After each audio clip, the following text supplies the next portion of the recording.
maalin wanaagsan saaxiibayaal qodobada saakana waxaa ugu waaweyn madaxweyne xasan sheekh maxamuud oo ku dhawaaqay hadal damiyay iftiinkii iyo rajadii dadka SSC qaatuma dhinac kale oo lama filaan ahna u rogay safarkii ra'iisul wasaare xamse ku tagay laascaanood iyo taariikhdii dhacday madaxweyne xasan sheekh oo durba jawaab culus kala kulmay waa isimada SSC qaatuma iyo garaadada hadal culus oo ku socda madaxweynaha ayana soo saareen waxaan soo gudbinaynaa madaxweyne xasan sheekh oo dhankiisa markan u muuqday inuu qaatumo ugu heelinayo Puntland iyo Somaliland hadal noocee ah ayuu ku dhawaaqay maxaa madaxweyne xasan ku kalifaya rajadii iyo midnimadii meesha laascaanooda ay muujisay inuu mar qura damiyo wararkii ugu dambeeyay ee guud ahaan hadallada aan fariirka ee soo baxay iyo safarkii marxabadii quruxdii midnimadii aan arkaynay oo mar qura yacni qushuucday isla markaana si aan la filayn isu rogta ayaan saaxiibayaal soo gudbinaynaa رجل وزاريهنا حلا وحاول لكل ما يسمى SSC qaatuma kadib hadalka madaxweyne xasan iyadoo la arkayo sida halka ka muuqata in aad loo niyajabsan yahay sababtuna waxay tahay in madaxweyne xasan dhabarka ka jabiyay dadaaladii iyo sidoo kale rajadii dadka SSC qaatuma arrimahaas aan falaqaynayna laakiin ugu horeyntii daawade adigu sidee ayaad u aragtaa hadalka ka soo baxay madaxweyne xasan kadib falaqaynta in madaxweynihii Soomaaliya xasan sheekh uu hadda leeyahay ra'iisul wasaaraha Soomaaliya Xamse Cabdi Barre aqoonsi SSC qaatuma iyo arrimo la mid ah oo socday in Somaliland iyo qaatuma uu heshiis kala dhaxdhigo ayuu u socdaa kaliya intaas ay ku koobantahay iyo sidii maxaabiista la isku weydaarsan lahaa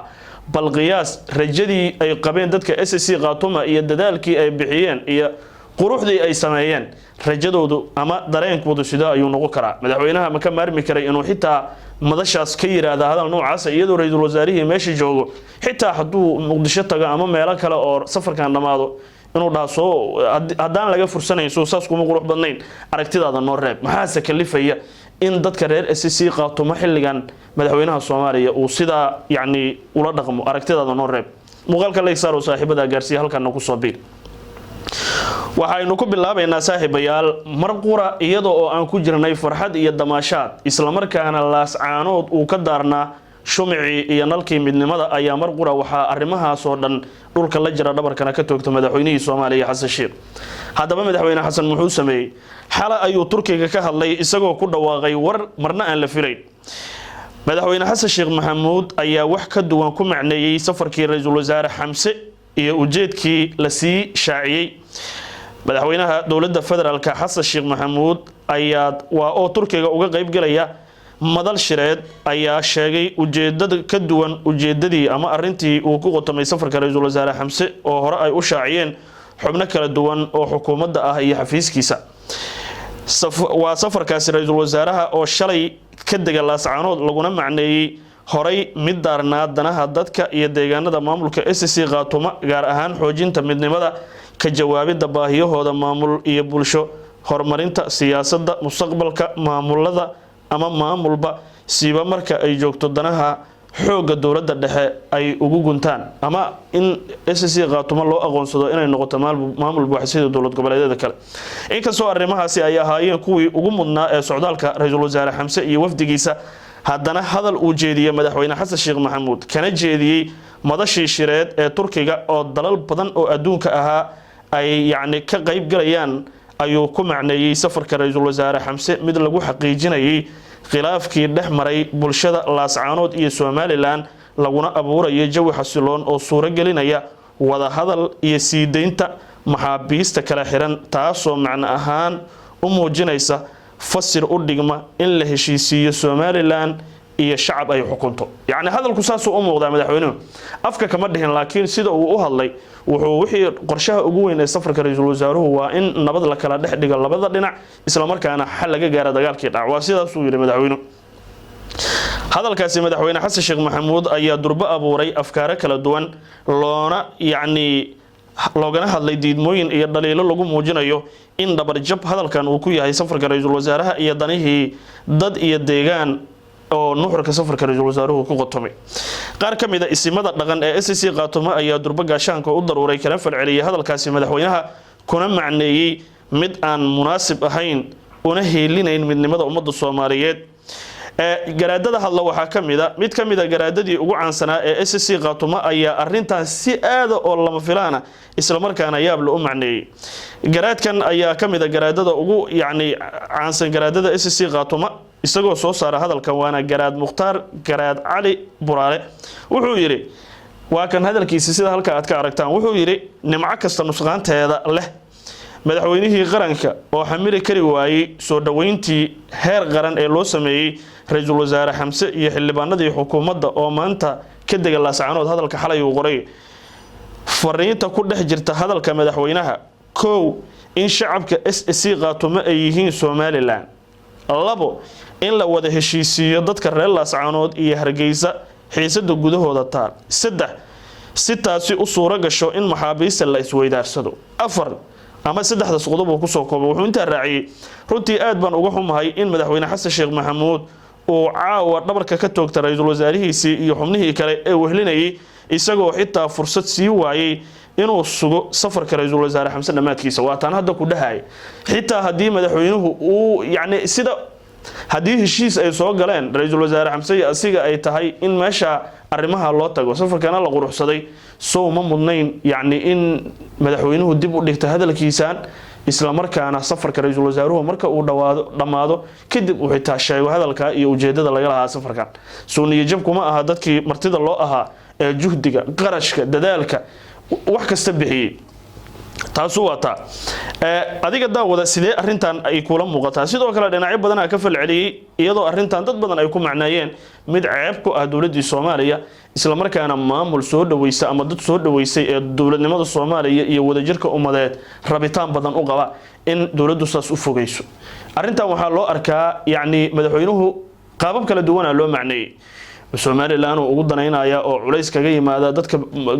Somaliland ku matala dawladda federaalka ayuu ka cabsaday sida daraadeed oo arinta u qaboojiyay maadaama waxa madaxweynuhu uu xeerinaya wada hadaladii Soomaaliya iyo Somaliland inay burburaan maadaama xisbiga kulmiye oo kale uu shala ku dhawaaqay ama ka codsaday xukuumadda talada hayse ee wadani in wada hadaladii dhan la kansalo Soomaaliya mardama meel la fadhiisan midnimadii Somaliland isagoo u baqaayay sidii loo soo dhaweey lahaa miyuu arintan uga tanaasulay ma Puntland cadaadis kaga imaanayo uga tanaasulay lama oga laakiin madaxweynihii Soomaaliya wuxuu ku dhawaaqay war marna aan laga filayn kaasi oo ilaa iyo hadda hadal hayo isla markaana yaabkiisa hadaba daawada arintan adiga sidee kula muuqataa qaybta hoose ee faalada ra'yigaaga iyo aragtidaada noogu dhiib maxaa tala iyo tusaale haysta arintan sidee ay kula muuqataa aqli iyo maskax fiyo ku aragti dhiibo muuqaalka meelo fogaarsi reer SSC Khaatumo waxaanu leenahay xitaa hadaad heli weysaan garabkii dawladda talada haysa ee federaalka shacabka Soomaaliyeed waa in og yihiin rabitaankiina midnimada Soomaaliya juhdiga iyo dadaalka aad bixiseen sida sharafta iyo milgaha leh ee aad ugu heelantihiin inaad ummadii Soomaaliyeed soo dhaweysataan calanka buluuga aan harsataan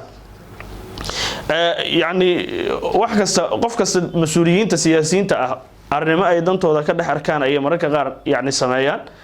anagu kuma degdegi karno ma dhihi karno waxaas ayaa go'aankan madaxweynuhu u qaatay laakiin wixii jiraba way imaan doonaan laakiin adiga aragti ahaan maxaa ku muuqda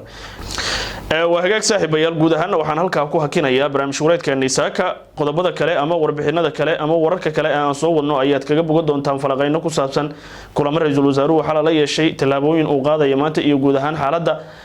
balse ugu horeyntii daawade ama gabagabadii muuqaalka la saaru saaxiibada gaarsiin halkan ku soo biir si aad u hesho xogaha degdega My name is Abdul Hamid Sayam, the representative of Al-Quds Al-Arabi at the United Nations. And I commend the Ambassador Abu Bakr Osman and his speeches on Palestine at the United Nations. There is a talk about recognizing Somaliland in the north. If they accept the deported Palestinians to settle in Somaliland, it's a challenge for your country and for the Palestinians and for the world that should be controlled by international law, not by the law of the jungle, as some major power trying to advocate now. So what is your opinion on this? How can you incorporate Somaliland or reach out to them so this thing could not happen? Because if it is recognized, then it might be very hard to go back and unite both the north and the south. Thank you.